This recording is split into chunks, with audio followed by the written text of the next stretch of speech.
d'accompagner votre sieste par quelques réflexions et donc trouver une place confortable pour vous endormir avant que je ne prenne la parole. Quand j'ai été invité à présider cette fête du 15 août, ici à l'île Bouchard, une fois que j'avais accepté de présider la messe, on m'a dit il faudra aussi faire une conférence en début d'après-midi. Alors, sur quoi voulez-vous faire une conférence? Et j'ai proposé ce titre, La lumière de l'Assomption et les tempêtes traversées par l'Église en ce temps.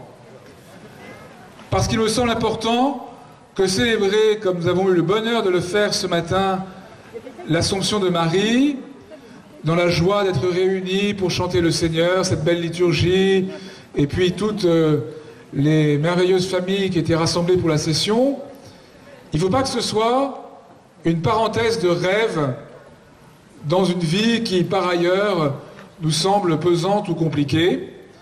Il ne faut pas non plus que ce soit le confort de se regrouper à l'abri des grilles de ce magnifique parc en oubliant le monde qui nous entoure. Mais surtout parce que ce qui se joue dans l'Assomption de Marie concerne éminemment la vie du monde. Et que célébrer vraiment l'Assomption, c'est lever les yeux vers cette lumière extraordinaire qui est la participation plénière de la Vierge Marie à la résurrection du Christ, pour que cette lumière éclaire notre présent marqué par un certain nombre de difficultés.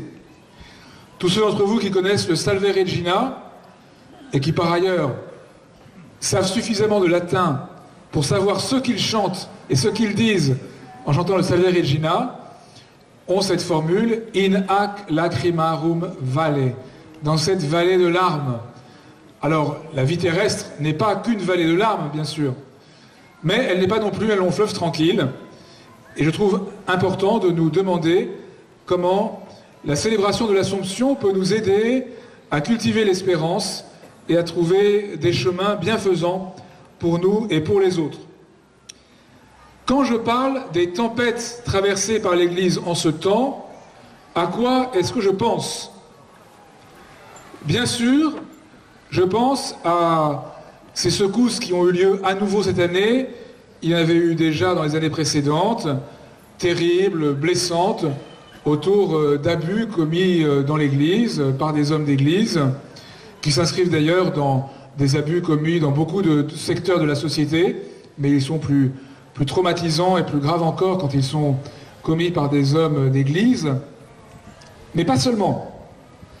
Parce que les tempêtes traversées par l'Église en ce temps, c'est aussi les tempêtes des ruptures anthropologiques successives qui s'inscrivent dans notre loi, dans la manière dont notre humanité vit aujourd'hui.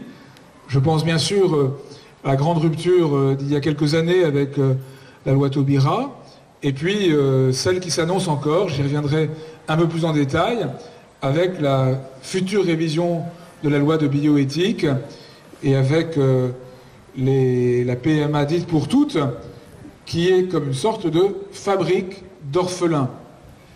Et nous avons à prendre cela très au sérieux, et puis à nous laisser vraiment éclairer par le mystère du Christ, auquel renvoie le mystère de Marie, pour trouver les justes attitudes. Quand je parle des tempêtes de l'Église en ce temps, je parle aussi de cette tempête spirituelle que nous traversons depuis si longtemps maintenant, qui est la sécularisation croissante de notre monde occidental. Et comme le monde tout entier s'occidentalise très vite, eh bien la sécularisation progresse également. On voit qu'aujourd'hui, certaines chrétientés florissantes, au Vietnam, dans certains pays d'Afrique, commencent à être touchées, elles aussi, par la sécularisation et tout ce que cela engendre sur le plan des ruptures spirituelles. Alors, comment est-ce que la contemplation de Marie dans sa gloire peut éclairer ces ruptures, non pas pour simplement mettre du baume à notre cœur, mais nous aider à comprendre ce dont il s'agit et à nous situer avec à la fois lucidité et énergie. Alors, la première chose que je voudrais vous proposer de faire, c'est, en célébrant l'Assomption de Marie, de lever les yeux vers le ciel. J'aime beaucoup cette invitation de saint Paul, Colossiens 3:1, rechercher les réalités d'en haut. Pour comprendre notre chemin sur la terre, il est décisif de lever les yeux vers le ciel. Et c'est ce que nous avons fait avec la première lecture tout à l'heure, je l'ai souligné d'un mot dans mon homélie, en ouvrant le livre de l'Apocalypse. Ce livre de l'Apocalypse, spontanément, il nous fait peur. Et dès qu'on l'évoque, on se dit que le prédicateur va se lancer dans une fresque effrayante des turpitudes promises au monde présent. Il est important de se réapproprier ce livre de l'Apocalypse, le dernier des livres de la Bible, le dernier du Nouveau Testament, qui en est comme le point d'orgue et le résumé. Malheureusement, en français, on a renoncé à traduire le titre de ce livre. Et on s'est borné, excusez-moi ce mot un peu cuistre, à le translittérer.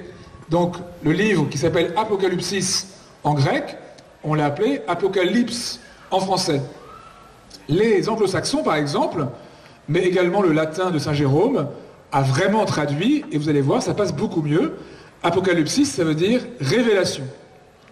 Si vous lisez la Bible en anglais, vous verrez que c'est The Book of Revelations. Et si vous lisez la Bible en latin, eh bien, vous verrez que c'est Revelationes. L'Apocalypse, c'est la révélation ultime sur la manière dont la lumière du Christ accompagne, transforme et explique l'histoire. Comme je vous le disais tout à l'heure dans mon homélie, le message essentiel de l'Apocalypse, c'est « N'ayez pas peur ». Les tourments traversés par le monde, par l'Église, par chacun d'entre nous, font partie en quelque sorte du programme. L'histoire humaine, c'est l'histoire de la lutte terrible de la lumière avec les ténèbres, mais la lumière est plus forte, le Christ l'a emporté, et éclairé par sa révélation, nous avons à nous mettre du côté de la victoire en adhérant par la foi et la charité au Christ vainqueur qui nous donne la vie. Alors, lever les yeux vers le ciel, c'est entrer dans cette logique de révélation qui nous aide à ne pas être déconcertés par les drames du temps présent. Qu'il y ait des péchés terribles dans l'Église. L'Apocalypse le dit en évoquant non seulement des péchés comme ceux que j'évoquais il y a un instant, mais un péché qui est également terrible, qui est celui de la perte de foi. Et il me semble qu'aujourd'hui, il y a un risque que parmi les chrétiens eux-mêmes, la foi s'affadisse. Un des passages les plus faciles à lire dans l'Apocalypse pour vous le réapproprier ce livre, c'est la lettre aux 7 églises, au début de l'Apocalypse. Et il y a la manière dont est évoquée la ferveur des églises naissantes qui s'est progressivement affadie. Et le Seigneur demande, par l'intermédiaire de Saint Jean, que cette ferveur renaisse, que les chrétiens sortent de la tiédeur. Mais vous voyez, il ne s'agit pas de dire que notre époque est plus apocalyptique qu'une autre. Toute l'histoire humaine depuis la mort et la résurrection de Jésus est l'histoire de l'enfantement dans la douleur, pour reprendre le début aussi de la première lecture de ce matin, de l'humanité nouvelle. Mais c'est vrai qu'il y a des périodes, et je crois que celle que nous traversons en fait partie, où l'intensité du combat spirituel est plus saillante. Et donc, regarder avec Saint Jean, le voyant de l'Apocalypse, vers le ciel, nous aide à ne pas être décontenancés, à comprendre que être engagé dans ce grand combat spirituel, c'est le cœur même de notre aventure humaine et chrétienne, et que nous avons à avancer avec le courage de la foi. Regarder vers le ciel, en cette fête de l'Assomption, c'est contempler ce qu'est la vie pleinement accomplie. Marie, la première, entre dans la plénitude de la résurrection de son Fils. Qu'est-ce que la vie pleinement accomplie? On pourrait le dire de deux mots, la louange et la communion. La vie des bienheureux, inaugurée de manière plénière par la Vierge Marie, c'est de louer Dieu pour sa grandeur. La communauté de l'Emmanuel qui nous accueille ici est particulièrement attentive à donner le goût de la louange. Et depuis maintenant plusieurs décennies que l'Emmanuel, avec d'autres mouvements du renouveau dans l'esprit, sont actifs et présents dans l'Église, je crois que ce goût de la louange habite beaucoup les cœurs. Et nous éprouvons tous à quel point louer le Seigneur de manière gratuite, joyeuse, simple et bienfaisant. C'est d'autant plus vrai que notre vie est faite pour cela. Notre vie, elle s'accomplit dans la louange de Dieu. Tous ceux d'entre vous qui vivent dans le sacrement de mariage savent que la relation des époux est appelée à être signe de la relation entre l'Église et le Seigneur. Eh bien, vous savez à quel point il est important entre époux de se louer mutuellement, gratuitement, simplement se dire la joie d'être à l'autre, de pouvoir louer l'autre pour ses immenses qualités. Et de temps en temps, si on oublie d'entrer dans cette logique conjugale de louange permanente, il est important de se le rappeler. Eh bien, notre vie, elle est faite pour la louange de Dieu. Saint Paul, Colossiens toujours, 3,15, a cette recommandation, vivez dans l'action de grâce. Et je pense que c'est vraiment l'attitude chrétienne par excellence. Rendre grâce, c'est rendre grâce à Dieu, mais aussi saisir toutes les occasions de gratitude mutuelle. Vous voyez, contempler Marie dans sa vie pleinement accomplie, c'est-à-dire dans la louange, eh bien voilà qui nous aide à retrouver le sens de notre vie, qui est faite fondamentalement pour être vécue dans un climat de gratitude et d'action de grâce. J'ai dit louange et communion. Parce que Marie n'est pas solitaire. Elle porte dans sa prière tous les élus qui vont entrer progressivement et à la résurrection finale dans la gloire plénière. Il n'y a pas de relation avec Dieu qui soit individuelle. Toute relation avec Dieu, elle est aussi fraternelle. Vous savez, dans la troisième prière eucharistique, quand on prie pour les défunts, il y a cette évocation où nous demandons à Dieu de pouvoir être rassemblés tous ensemble et pour l'éternité. Je vous confesse qu'il m'est arrivé de me dire tous ensemble. Alors telle ou telle personne, non seulement il faut la supporter sur terre, mais il faudra en plus la supporter au ciel.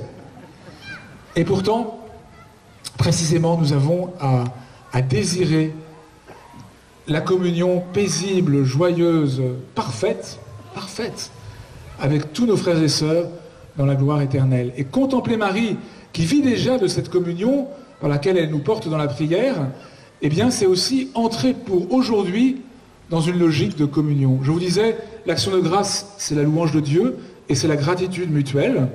Eh bien voilà la vie éternelle pour laquelle nous sommes faits, dans laquelle Marie est entrée. Lever les yeux vers elle nous aide à le redécouvrir.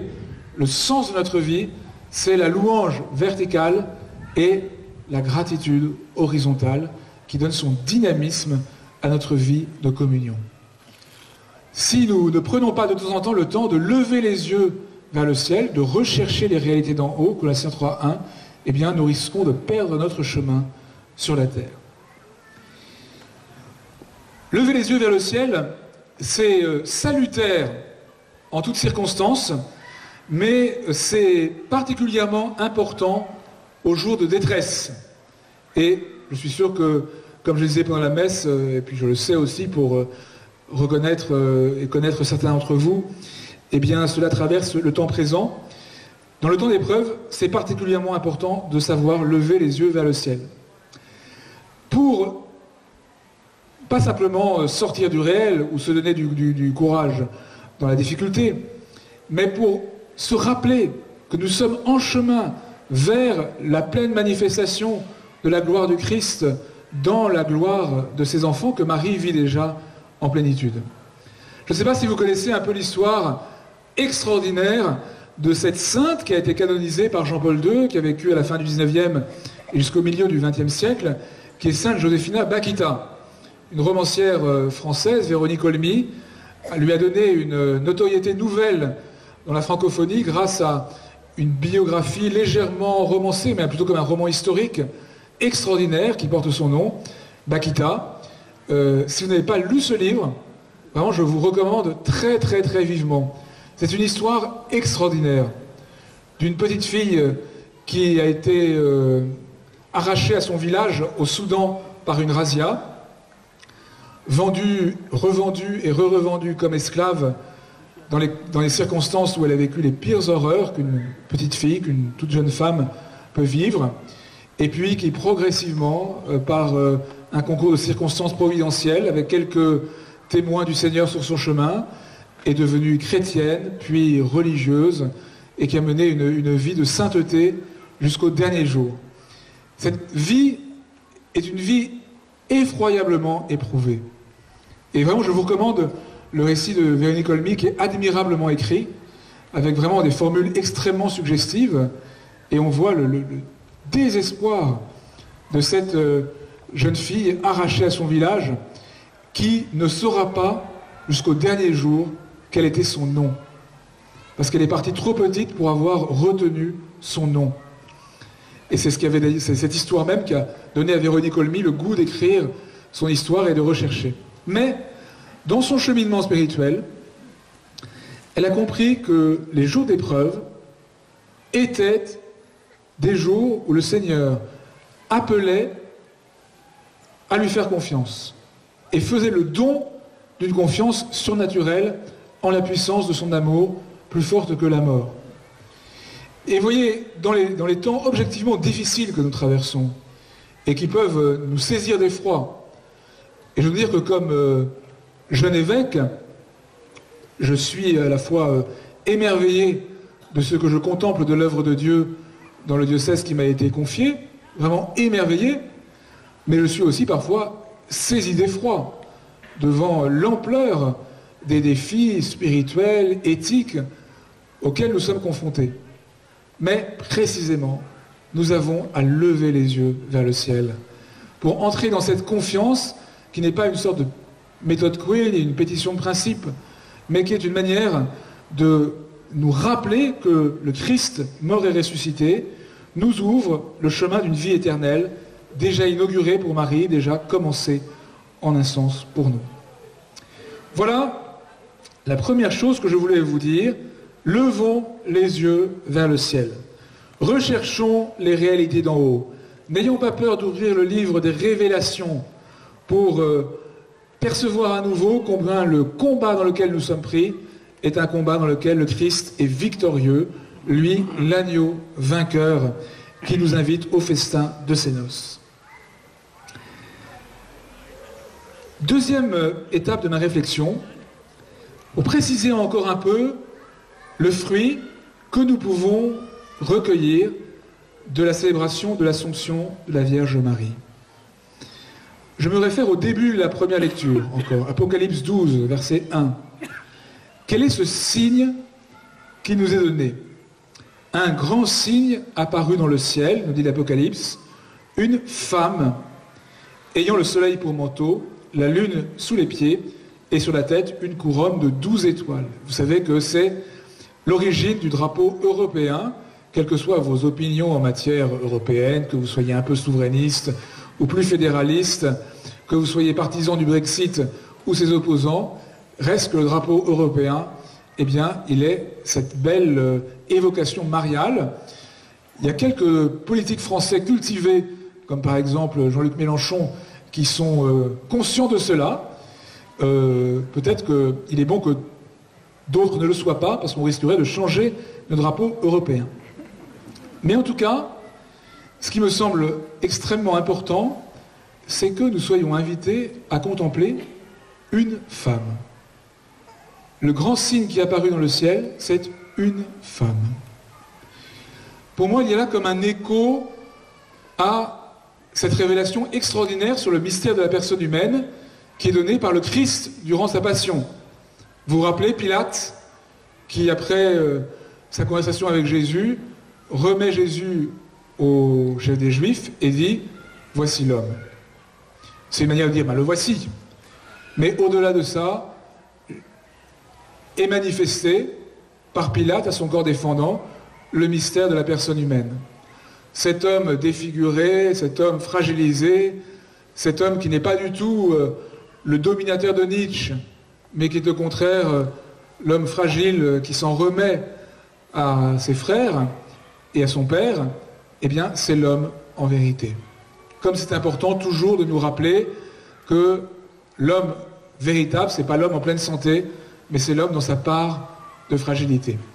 Mais le pendant de ce voici l'homme du Christ lui-même, c'est ce signe donné, la femme dans la gloire. Pourquoi est-ce que j'insiste sur le fait qu'il s'agit d'une femme? Parce que il me semble que c'est une des réalités anthropologiques et spirituelles essentielles que notre époque a de plus en plus de mal à comprendre, et c'est ce qui fait de notre époque une époque peut-être particulièrement apocalyptique, c'est la question de l'homme et de la femme.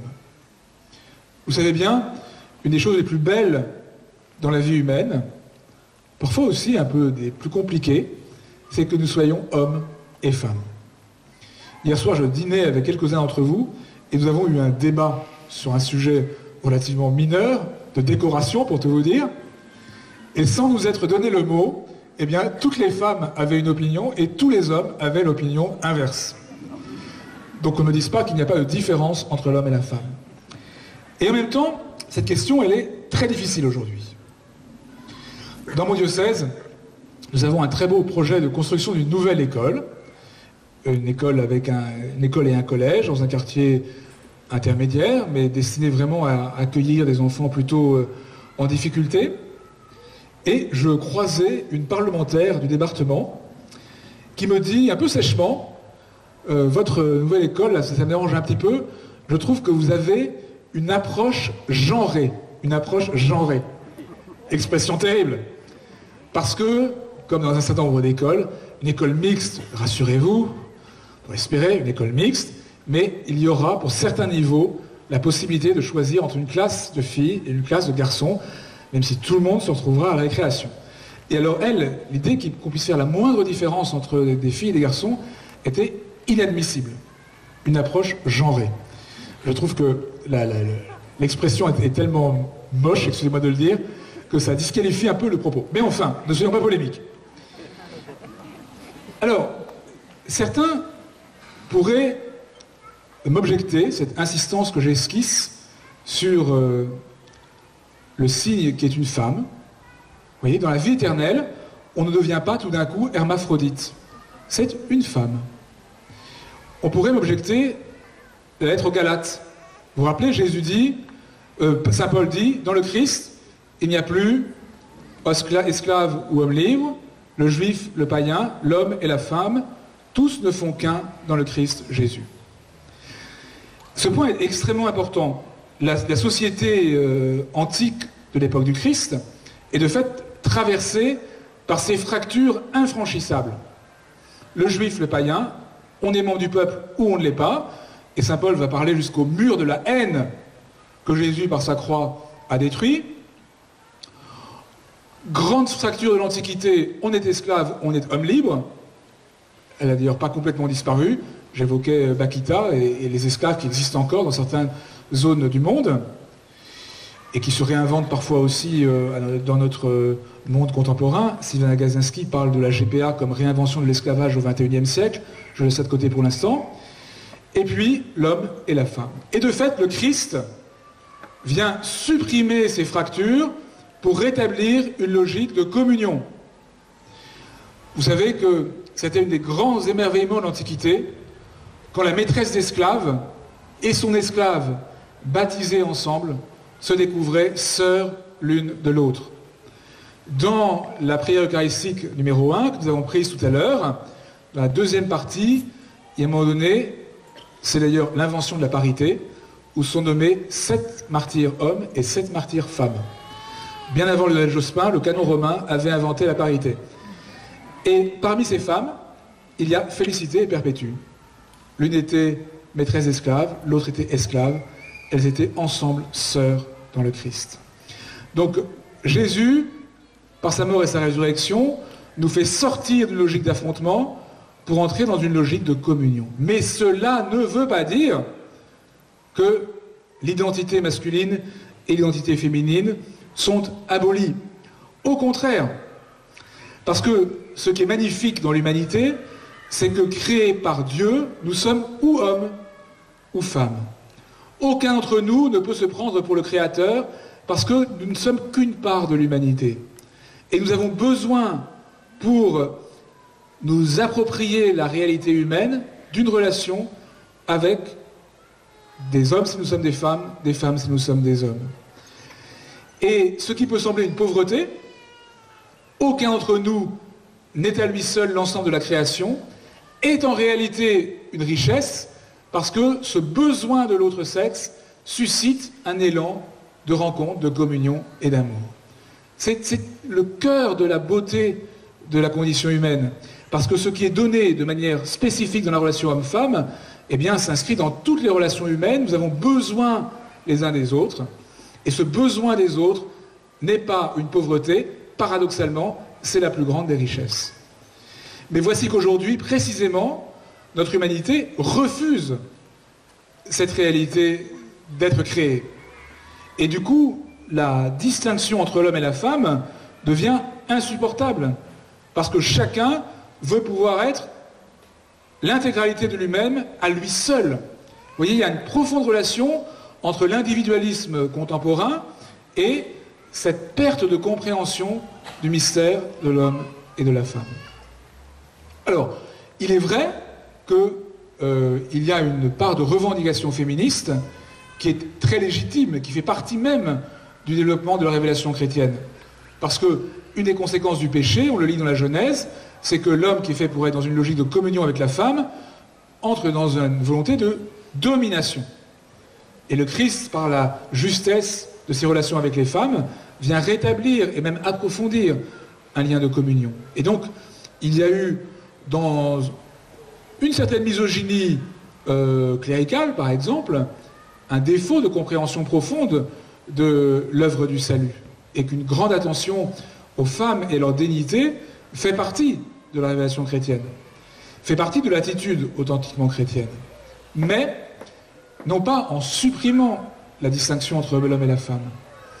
Je reviens un instant à Sylviane Agacinski, dont j'apprécie beaucoup les écrits, femme de Lionel Jospin, ancienne compagne de Jacques Derrida, grand philosophe de la déconstruction.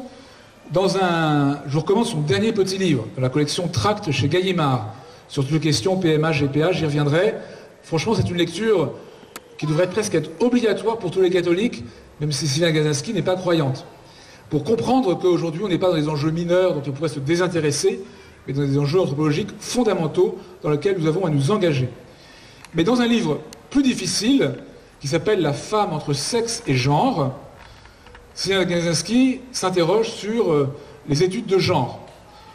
Et elle est assez opposée à cette négation de l'identité sexuelle féminine, qui est certes enrichie d'une construction culturelle, ou parfois biaisée par une construction culturelle, mais qui est d'abord un donné de base, parce qu'elle dit les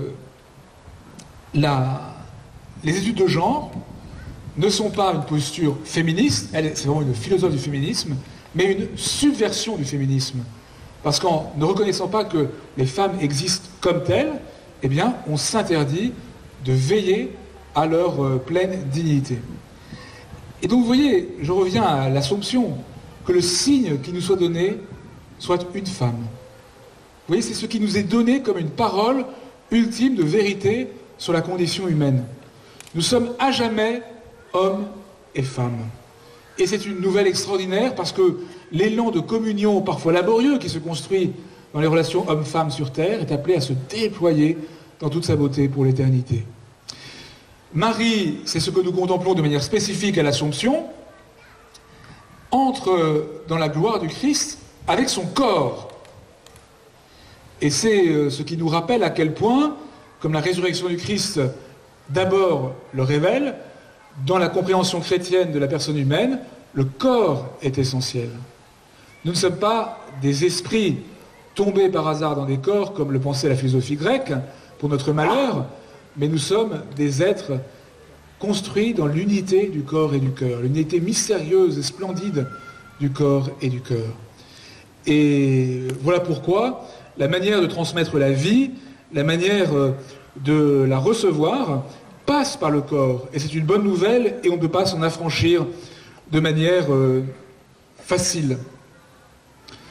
De ce point de vue-là, il me semble qu'il faut être très attentif à tout ce qui tourne de l'identité sexuelle, je le disais.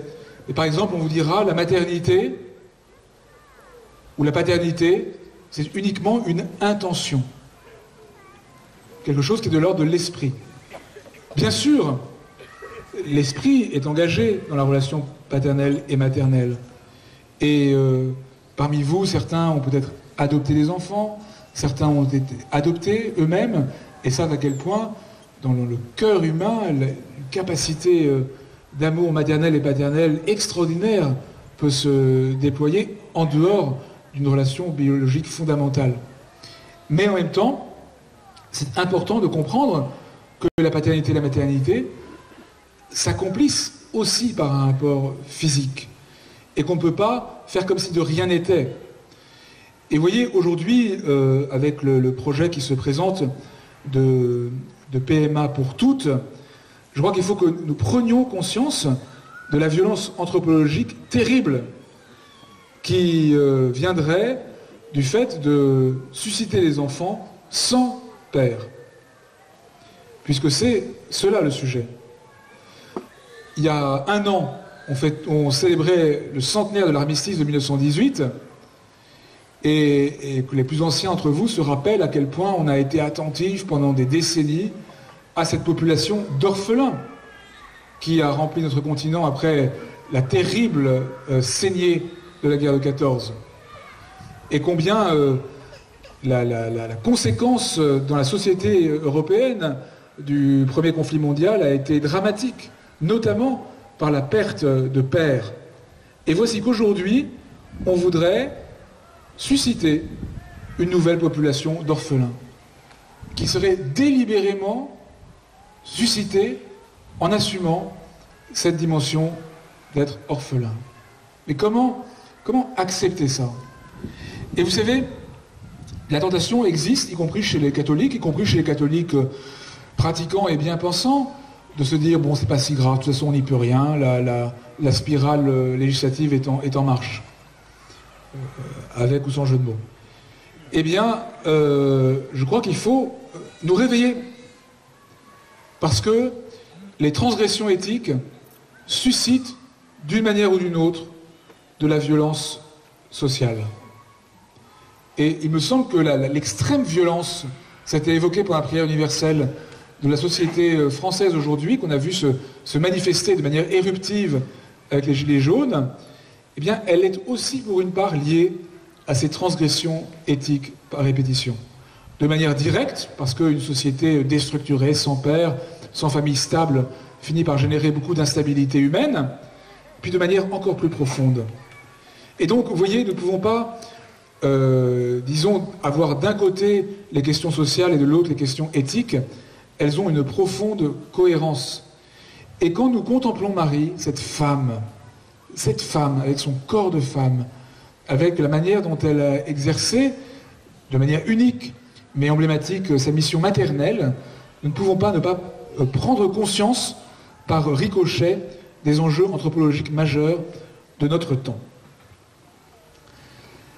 Alors maintenant, une troisième étape dans ma petite réflexion, après avoir levé les yeux vers le ciel, recherché les réalités d'en haut, après avoir contemplé les réalités célestes et de Marie dans sa gloire, dans la manière dont elle éclaire notre humanité, quelques réflexions sur la manière de trouver dans cette lumière un chemin de vérité et de vie. Je crois que nous avons à entrer dans un amour renouvelé pour la vérité. Ultimement, la vérité nous est révélée, nous est donnée. Et c'est très important qu'elle le soit. Nous risquons parfois de vivre comme si la foi chrétienne était un supplément d'âme pour les plus motivés, mais que simplement la pensée sérieuse commune suffirait à nous mettre dans la vérité. Non, nous avons besoin du Christ. Il n'aurait pas donné sa vie pour nous si nous avions simplement besoin d'un supplément d'âme, d'une petite occasion de nous faire plaisir spirituellement, comme on suce un berlingot après un bon repas. Nous avons besoin d'une nourriture vitale, et c'est le Christ. Nous avons besoin de nous laisser éclairer par lui. Nous avons besoin de laisser le Christ nous réapprendre à aimer la vérité. Et aujourd'hui, la vérité a mauvaise presse. Dès qu'on emploie ce terme, on est suspecté d'être intolérant, d'être intransigeant, d'être violent, d'être intégriste, que sais-je, d'être doctrinaire, d'être dogmatique. La vérité ne s'enferme pas dans une formule toute faite. La vérité a toujours besoin d'être approfondie. Mais avoir le goût de la vérité est essentiel. Alors, ce goût de la vérité, j'en viens de manière plus précise aux tempêtes que j'évoquais en commençant. Eh bien, nous avons à la cultiver aujourd'hui dans les trois blessures que j'évoquais. D'abord, cette crise des abus sexuels et parfois spirituels ou d'autorité dans l'Église et dans la société. Je crois qu'il s'inscrit dans une sorte de déséquilibre global de la sexualité. Mais comment se fait-il que de telles horreurs aient pu exister dans l'Église? À titre personnel, ayant eu la grâce réelle, j'allais dire immense, parce que je pense que c'est une des plus grandes richesses de la vie humaine, d'avoir toujours été respecté, aimé de toutes sortes de manières par ma famille, par tous mes éducateurs, par tous les prêtres que j'ai rencontrés. Il y a quelque chose d'irréel quand on entend parler de certains abus. Quand on devient évêque, malheureusement, c'est une des dimensions de la mission, même si dans mon diocèse, grâce à Dieu, les choses sont plutôt en ordre, d'entendre des victimes qui viennent ouvrir leur cœur, des années après des faits, quelque chose de très déstabilisant, sidérant. Comment comprendre cela? Moi, je dirais au moins deux choses qui me semblent vraiment importantes. Ça rejoint ce que je viens de dire sur la nécessité du salut. Nous imaginons un peu spontanément et un peu, disons presque hypocritement, que le rapport humain à la domination, en général, à la domination sexuelle en particulier, eh bien, serait exclusivement pathologique. En réalité, même s'il peut prendre des formes pathologiques terribles, le cœur de l'homme laissé lui-même peut être traversé par de la haine, de la volonté de puissance, du manque de respect, en général et en particulier, pouvant aller jusqu'à des manques de respect graves. Et nous avons donc tous à nous tourner vers le Seigneur pour qu'il nous aide, par le travail de l'amour, de la vérité, à être des hommes et des femmes profondément respectueux les uns des autres. Mais si l'humanité se détourne de son salut, alors elle est prisonnière du péché. Et c'est cela qui nous revient en pleine face. Il me semble que pour une part, notre déficit de conscience que nous avons besoin d'un salut peut nous avoir rendus vulnérables, vulnérables et puis inconscients des dangers qui peuvent courir dans les attitudes des uns à l'égard des autres. Alors après cela, on peut évoquer bien sûr les déficits de la formation, du discernement, de l'accompagnement des prêtres, et j'en suis extrêmement conscient. Mais comme cette question elle est beaucoup plus large, puisqu'elle est très présente aussi dans le monde du sport, dans le monde éducatif, dans plein de domaines de la société qui sont parfois moins engagés que l'Église aujourd'hui dans le règlement de ces drames, vous voyez, je pense qu'il y a à vraiment prendre conscience que l'humanité a besoin de salut. Et le salut passe, je le disais il y a un instant, par le goût de la vérité. La vérité dans l'intégration des personnes, de pouvoir assumer paisiblement chacun notre corps et notre cœur dans leur unité, notre corps fait pour aimer, pour respecter, pour servir, et non pas pour défigurer en se défigurant. Et puis, évidemment, quand il y a des situations qui jaillissent, eh bien, de les prendre avec le goût de la vérité. Là aussi, je pense qu'il y a une espèce de superficialité ambiante qui a fait qu'on n'a pas pris au sérieux des vérités avérées. Et vous voyez, je le dis aussi parce que parmi vous, peut-être que certains portent des poids de blessures subies récemment ou plus anciennement. Il ne faut pas hésiter à faire ce travail de vérité. Ça peut prendre du temps, mais c'est vraiment salutaire au sens fort du terme. Bon, il m'est arrivé cette année, comme évêque, parce que maintenant on a tous des cellules d'écoute ouvertes à tous, d'avoir quelqu'un qui est venu me raconter son histoire, concernant pas d'abord et pas exclusivement des prêtres ou un prêtre, mais histoire de violence subie. Et 40 ans après, c'est important de pouvoir faire ce travail de vérité. Et donc voilà, sachez que aujourd'hui, au moins dans l'Église, il y a des portes ouvertes pour se décharger de blessures. Je suis frappé, avec notre cellule d'écoute du diocèse de Nanterre, nous avons assez régulièrement, nous n'avons pas des masses d'appels, mais disons une fois par mois, des appels qui ne concernent absolument pas l'Église ni les prêtres, mais des problèmes intrafamiliaux, des problèmes liés au monde du sport ou de l'éducation, mais des gens ne savent pas à qui s'adresser pour ouvrir leur cœur et se décharger de violences subies. Et donc au moins ils se disent là, il y a une porte ouverte, nous allons pouvoir être accueillis, nous allons pouvoir dire ce que nous avons sur le cœur.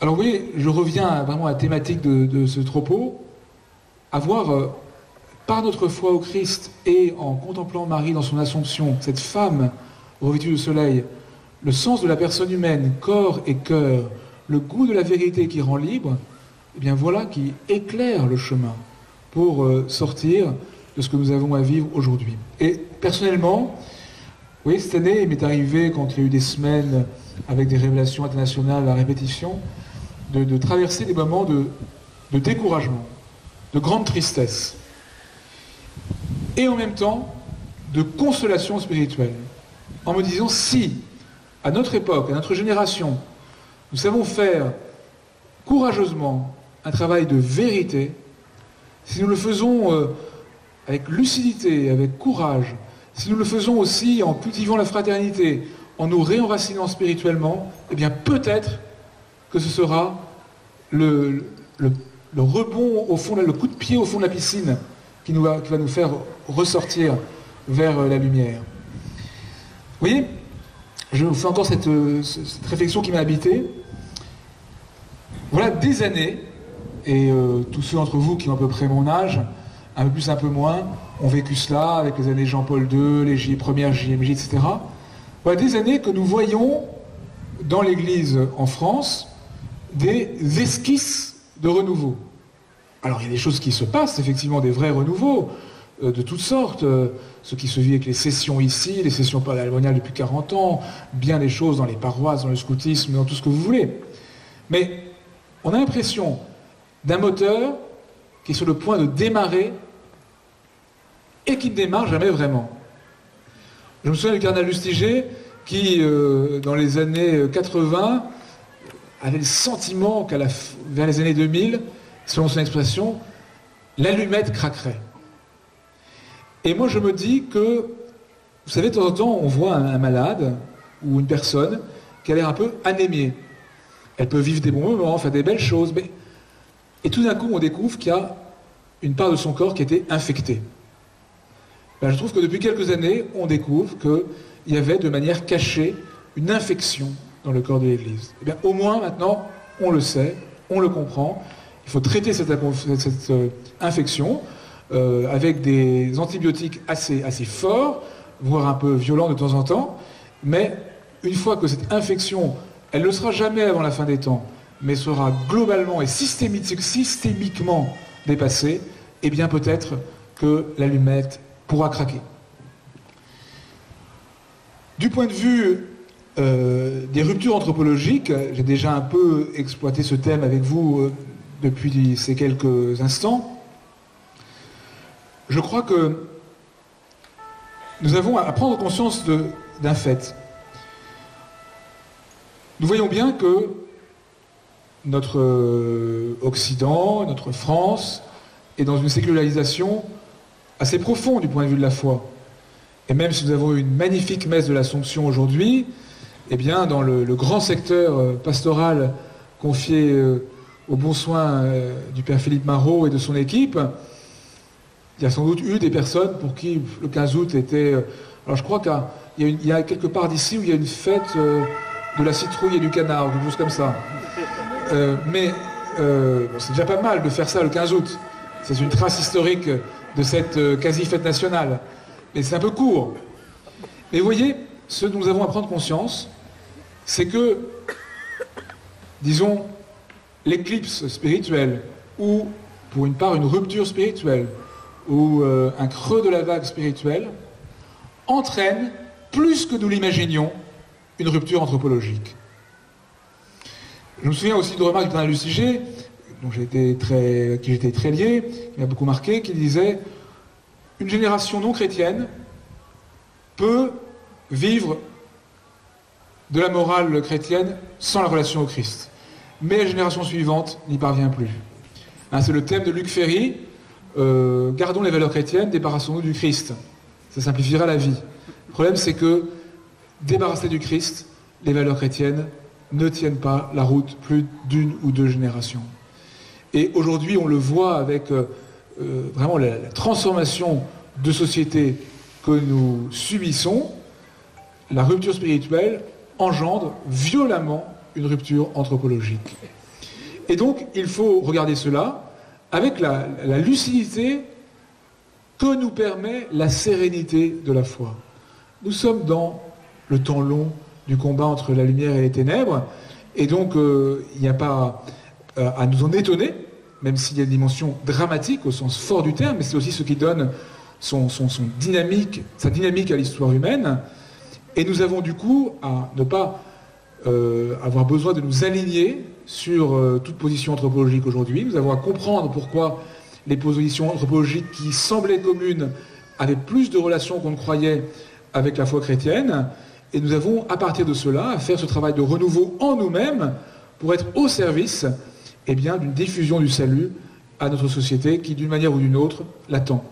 Peut-être que certains d'entre vous ont lu le livre qui a un grand succès en ce moment, qui s'appelle L'Archipel français, de Jérôme Fourquet, qui est un des responsables de l'IFOP. Et en fait, sa thèse est très intéressante. C'est un homme qui s'est toujours beaucoup intéressé à la sociologie religieuse en marge de ses enquêtes politiques. Et il dit, au fond, la société française est aujourd'hui totalement déstructurée. Pourquoi ? En raison de l'effondrement sociologique du catholicisme, qui était le véritable lien de la société française. Ce que, depuis 200 ans, on avait oublié. Et les catholiques eux-mêmes s'étaient efforcés de l'oublier et de ne pas le penser. Alors, voilà, ce qui est intéressant dans ce constat, c'est de comprendre à quel point l'humanité a besoin de la foi. Et donc nous avons, nous, une responsabilité extraordinaire, puisque par grâce, nous savons que nous sommes aimés par le Père, dans son Fils et par l'Esprit, eh bien, nous avons à être non seulement témoins de la foi, mais témoins du mystère de l'homme, du mystère de la femme, qui nous est révélé. Voilà pourquoi je crois que nous avons vraiment à reprendre conscience du caractère décisif de témoigner de notre foi. Vous voyez, il n'y a pas... Aujourd'hui, la tentation pourrait être de se dire l'objectif des chrétiens, c'est déjà un vivre ensemble à peu près paisible. Ou c'est de veiller à la biodiversité, ou que sais-je encore. Tout ça n'est pas sans importance, évidemment. Mais malgré tout, ce qui est premier, parce que c'est une question de salut, c'est le Christ. Un autre livre que je vous recommande, très intéressant, également un peu de sociologie religieuse, c'est Guillaume Cuchet, il y a l'année dernière, ce qui s'appelle sur l'effondrement de la pratique chrétienne en France. Ce n'est pas des livres extrêmement réjouissants dans leur titre, mais stimulants dans leurs propos finalement, où ils montrent qu'en 1965, il y a une sorte de fracture dans la pratique chrétienne en France, liée à un manque de prédication du salut. C'est-à-dire de l'annonce de Jésus-Christ, sauveur de tous les hommes, dont nous avons besoin pour sortir du péché et de la mort. Et donc aujourd'hui, notre société, notre monde a besoin de chrétiens qui vivent du Christ et qui l'annoncent. Alors, je vais presque m'en tenir là, avant un mot de conclusion, puisqu'il est prévu qu'il y ait un petit temps de questions, donc vous pouvez déjà préparer vos objections et vos demandes de précision ou d'éclairage supplémentaire. Mais je voudrais vous inviter à repenser à l'incendie de Notre-Dame de Paris. Je crois qu'il y a quelqu'un qui s'est trouvé mal, mais je pense que la situation est prise en charge. S'il y avait en tout cas un médecin ou l'équipe médicale pas loin, ce serait bien qu'elle s'approche du premier rang. C'est bon ? Bien. Alors, regardez Notre-Dame de Paris en flammes. Ça a été un moment étonnant parce que c'est un moment où la France s'est rappelée que le lieu où son cœur battait le plus fort, c'était Notre-Dame de Paris. Et de manière spontanée et non réfléchie, dans cette nuit de l'incendie de Notre-Dame, puisque j'étais connaissant Paris mais n'étant pas parisien et donc pas aux premières loges à Notre-Dame, beaucoup sollicité dans les médias, je me souviens d'une intervention que j'ai faite sur Europe 1, et le journaliste m'a dit, j'ai donné quelques explications sur l'histoire de Notre-Dame, l'histoire ancienne, le vœu de Louis XIII, la couronne d'épines, les obsèques du général de Gaulle, le Magnificat de la Libération, les larmes d'Helmut Kohl, le jour de la messe pour Mitterrand.